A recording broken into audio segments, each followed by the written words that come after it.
भूतिया गिद्ध तेजी से उस जलपरी की तरफ आता है और उसे पकड़ लेता है।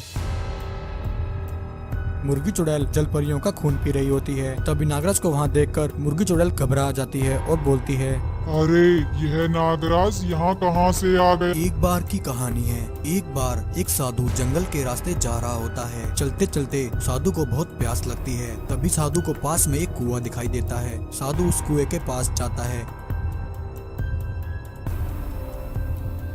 और उस कुएं से पानी निकालने की कोशिश करता है। तभी अचानक वहाँ मुर्गी चुड़ैल आ जाती है। मुर्गी चुड़ैल साधु से कहती है, अरे मूर्ख साधु, कौन है तू और यहाँ इस जंगल में क्या कर रहा है? क्या तुझे मालूम नहीं यह कुआं मुर्गी चुड़ैल का है? तेरी हिम्मत कैसे हुई इस कुएं से पानी भरने की? इतना कहकर मुर्गी चुड़ैल अपनी शक्ति से साधु को एक भूतिया गिद्ध में बदल देती है और कहती है, मेरे भूतिया गिद्ध, आज से तुम मेरे गुलाम हो। अब से मैं जो कहूँगी तुम वही करोगे। भूतिया गिद्ध कहता है, हाँ मुर्गी चुड़ैल, मैं आज से आपका गुलाम हूँ। बताइए मेरे लिए क्या आज्ञा है? मुर्गी चुड़ैल बोलती है, ए मेरे भूतिया गिद्ध, मुझे समंदर की जलपरियां चाहिए। जलपरियों का खून पीकर ही मैं इस मुर्गी रूप से आजाद होकर अपने असली रूप में आ सकती हूँ। अब तुम जाओ और उन जलपरियों को उठा लाओ। चुड़ैल की बात सुनकर भूतिया गिद्ध उसी समय नदी के पास आ जाता है। तभी उसे नदी में तैरती एक जलपरी दिखाई देती है। भूतिया गिद्ध तेजी से उस जलपरी की तरफ आता है और उसे पकड़ लेता है। वहीं उस जलपरी की बेटी भूतिया गिद्ध को देख लेती है। जलपरी की बेटी कहती है, हे भगवान, यह गिद्ध तो मेरी माँ को उठाकर ले गया है। अब मैं क्या करूँ? यह कहकर जलपरी की बेटी बहुत परेशान हो जाती है और वहीं रोने लगती है। तभी चीकू मुर्गा वहाँ आता है। चीकू मुर्गा जलपरी से कहता है, हे जलपरी बहन, क्या हुआ? तुम इस प्रकार क्यों रो रही हो? जलपरी की बेटी कहती है, चीकू भैया, एक विशाल गिद्ध मेरी माँ को उठाकर ले गया है। वह मेरी जलपरी माँ को कहाँ लेकर गया है मुझे कुछ पता नहीं। अब मैं अपनी माँ को कैसे बचाऊँ? चीकू मुर्गा बोलता है, जलपरी बहन, आप चिंता मत कीजिए, हम इसी समय नागराज के पास चलते हैं। नागराज अवश्य ही तुम्हारी जलपरी माँ को तलाश कर लेंगे। चीकू मुर्गा उसी समय जलपरी को लेकर नागराज के पास आ जाता है और उन्हें सारी बात बता देता है। तभी नागराज कहते हैं, चीकू मुर्गे, तुम मुझे इसी समय नदी के पास ले चलो जहाँ से उस भूतिया गिद्ध ने जलपरी बहन को उठाया था। चीकू मुर्गा नागराज को लेकर नदी किनारे आ जाता है। तभी नागराज देखते हैं भूतिया गिद्ध फिर से वहां आता है और एक जलपरी को उठाकर ले जाने लगता है। यह देखकर नागराज उसी समय अपनी शक्ति उस भूतिया गिद्ध पर मारते हैं। शक्ति लगते ही भूतिया गिद्ध जलपरी को छोड़ देता है और खुद नदी किनारे आ गिरता है। नागराज उस भूतिया गिद्ध से कहते हैं, अरे मूर्ख गिद्ध, तू इन जलपरियों को उठाकर कहाँ लेकर जा रहा है? जल्दी मुझे बता, वरना मैं अभी तेरी जीवन लीला यहीं समाप्त कर दूंगा। भूतिया गिद्ध बोलता है, नागराज, तू मेरा कुछ नहीं बिगाड़ सकता।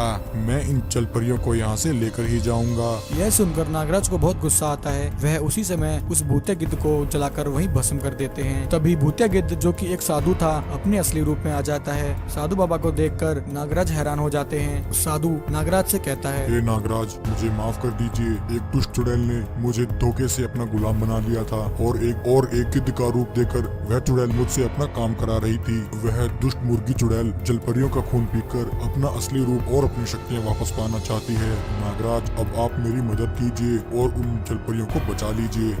नागराज उसी समय साधु बाबा के साथ मुर्गी चुड़ैल के पास आ जाते हैं। मुर्गी चुड़ैल जलपरियों का खून पी रही होती है। तभी नागराज को वहाँ देखकर मुर्गी चुड़ैल घबरा जाती है और बोलती है, अरे यह नागराज यहाँ कहाँ से आ गया? नागराज, मुझे माफ कर दो। मैंने अभी सिर्फ एक ही जलपरी का खून पिया है। मैं इन्हें वापस नदी में छोड़ दूंगी। यह सुनकर नागराज को बहुत गुस्सा आता है। वह बोलते हैं, दुष्ट मुर्गी चुड़ैल, अब तेरे पापों का घड़ा भर चुका है। तुझे मेरे हाथों से कोई नहीं बचा सकता। यह कहकर नागराज मुर्गी चुड़ैल पर हमला करते हैं और उसे जलाकर वहीं भस्म कर देते हैं।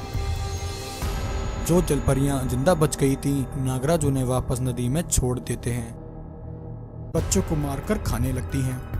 चुड़ैलपुर में हाहाकार मच जाती है। जो भी चुड़ैल उन डायनों को रोकने की कोशिश करती है, वह डायनें उसे भी मार देती हैं। इन्हें खत्म करने के लिए मेरे पास एक उपाय है। इन डायनों की कमजोरी हमारे बच्चे हैं। हम इन डायनों को इन्हीं के जाल में फंसाएंगे। चुड़ैलपुर में हाहाकार मच जाती है। जो भी चुड़ैल उन डायनों को रोकने की कोशिश करती है, वह डायनें उसे भी मार देती हैं। बहुत समय पहले की कहानी है। चुड़ैलपुर में कुछ चुड़ैलें बच्चों को जन्म देती हैं। चुड़ैलपुर में चारों तरफ खुशी का माहौल होता है। मुबारक हो चुड़ैलपुर की चुड़ैलों, आने वाले समय में हमारी औलादें चुड़ैलपुर का नाम रोशन करेंगी और इस धरती लोक पर सिर्फ चुड़ैलों का ही राज होगा। चुड़ैलपुर की महारानी रानी चुड़ैल भी बच्चों को आशीर्वाद देने आती है। मेरी बहनों, हमें ऐसे ही अपनी शक्तियाँ बढ़ाते रहना है। एक दिन हम चुड़ैलें इस ब्रह्मांड पर राज करेंगी। वहीं एक डायन चुपके से चुड़ैलों की बातें सुन रही होती है। डायन कहती है, अच्छा, तो ये चुड़ैलें यहाँ अपनी शक्तियाँ बढ़ा रही हैं। मूर्ख चुड़ैलों,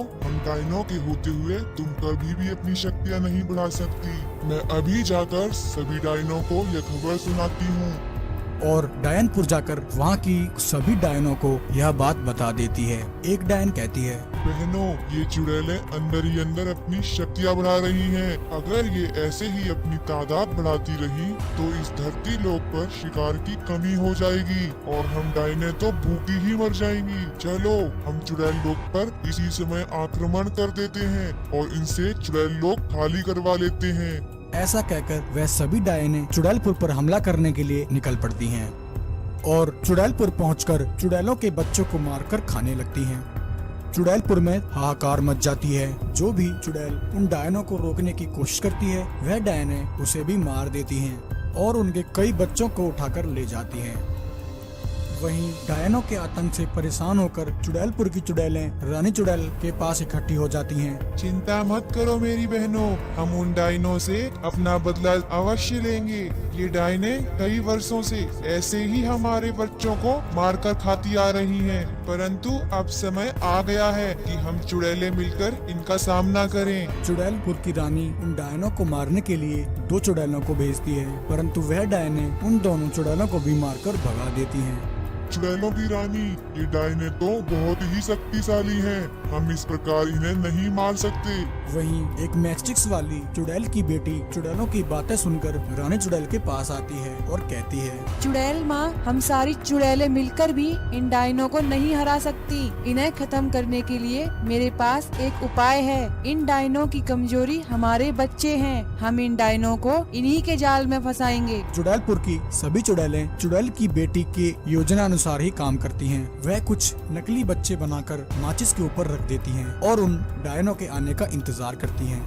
क्योंकि वे सभी डायने बच्चों की भूखी होती हैं। चुड़ैल के बच्चों को देखकर डायनों के मुंह में पानी आ जाता है। वह सभी डायने चुड़ैलों के बच्चों को खाने के लिए माचिस के अंदर चली जाती हैं। चुड़ैल की बेटी को तो इसी मौके की ही तलाश थी। चुड़ैल की बेटी उन सभी माचिसों को आग लगा देती है। वह सभी डायने उस माचिस के अंदर कैद हो जाती हैं और वहीं जलकर भस्म हो जाती हैं।